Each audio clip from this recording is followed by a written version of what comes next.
ego created? Ego was not really created.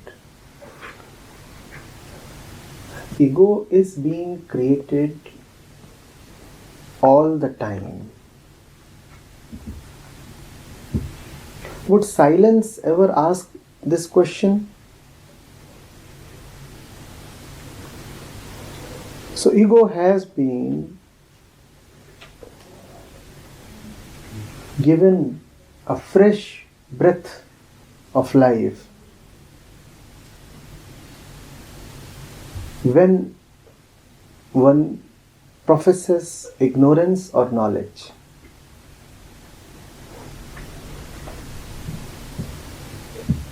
If you ask something about ego, if you say, what is ego? The answer would be this. The one who is asking.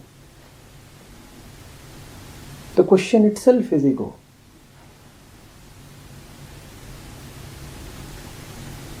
How was the question created? By asking. How was the ego created? You tell me. You asked. How did you come to believe? How do you continuously keep believing that firstly, you do not know, and secondly, knowledge is important? In this moment,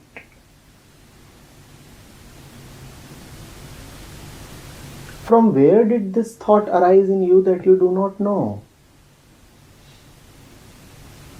And in this beautiful moment of silence, what makes you think that something additional in the form of knowledge needs to be added?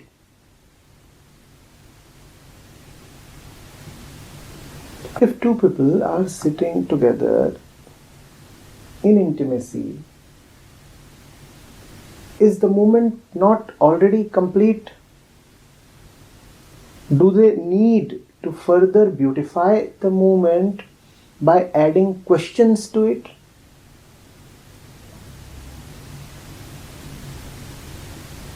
Ego is this, that which feels that knowledge is needed, that which feels that the world is incomplete, that which feels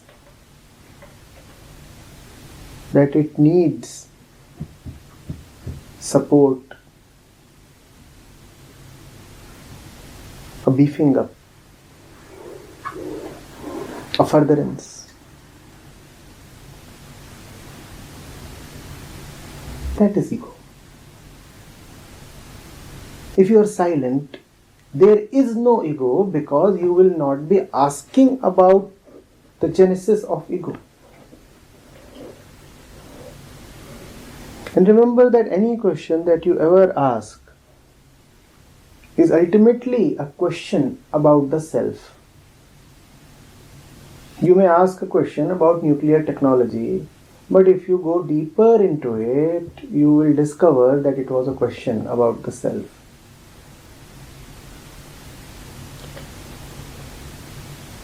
Ego is that which feels that the self is not yet fully revealed. So knowledge must be used to further know it, explore it, reveal it. Ego is a belief in ignorance and hence knowledge.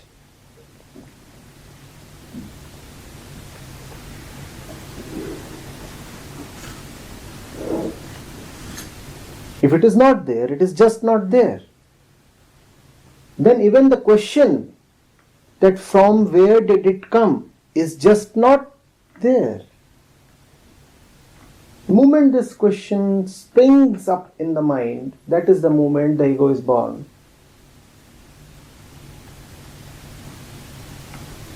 The moment when that question recedes,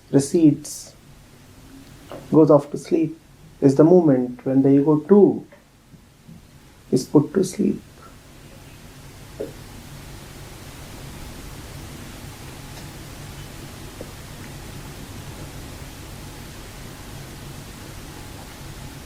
So is it conscious? Like, can we generate thoughts consciously or stop it consciously?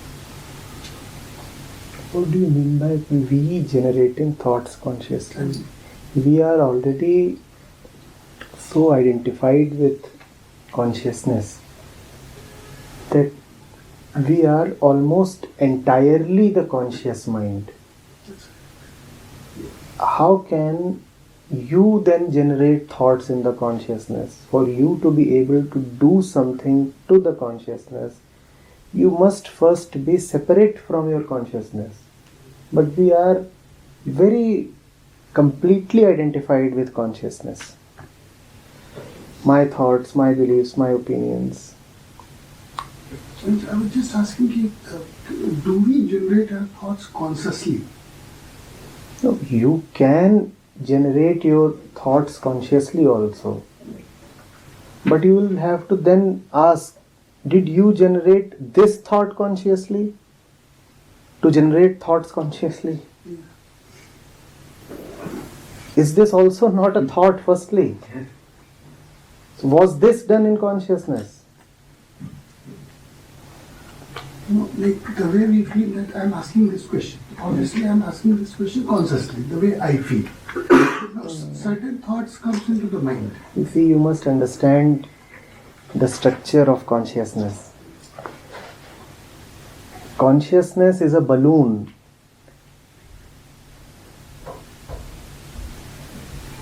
Rather a kite that thinks that it is flying freely.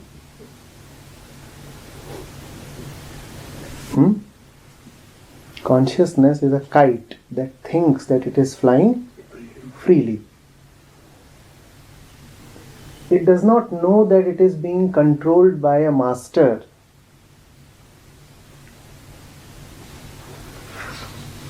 Sitting deeper than its flight. The controller of all thoughts is the deep mind, the latent tendencies. You may think, you may not think. Have you ever decided what decides the thoughts that you have? And why do different people have different thoughts upon being subjected to the same stimulus? It is because their deeper patterns are different. It is because their deeper tendencies have been differently created.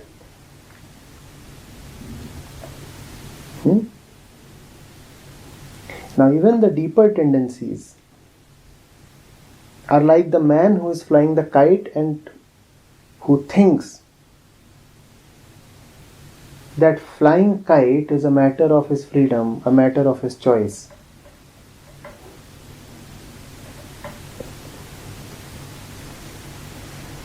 He might have chosen to fly the kite, but did he choose to fly kite? Please go into this. He says, I could have watched the television or I could have flown the kite. Yes, truly. You could have done these two things. But did you choose to choose? So just as the kite is being absurd when it thinks that it is flying freely, the man on the ground is also being preposterous when he thinks that he flies the kite.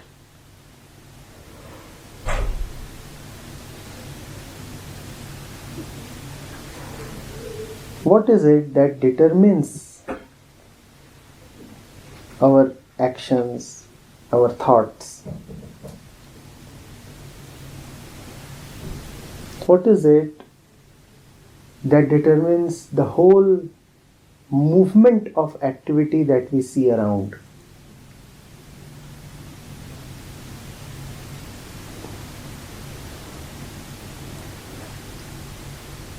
whenever action happens, from where does it arise?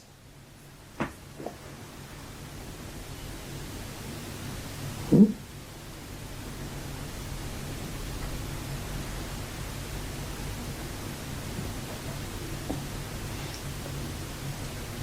That does not mean that if you answer this question, you will become in charge of the action.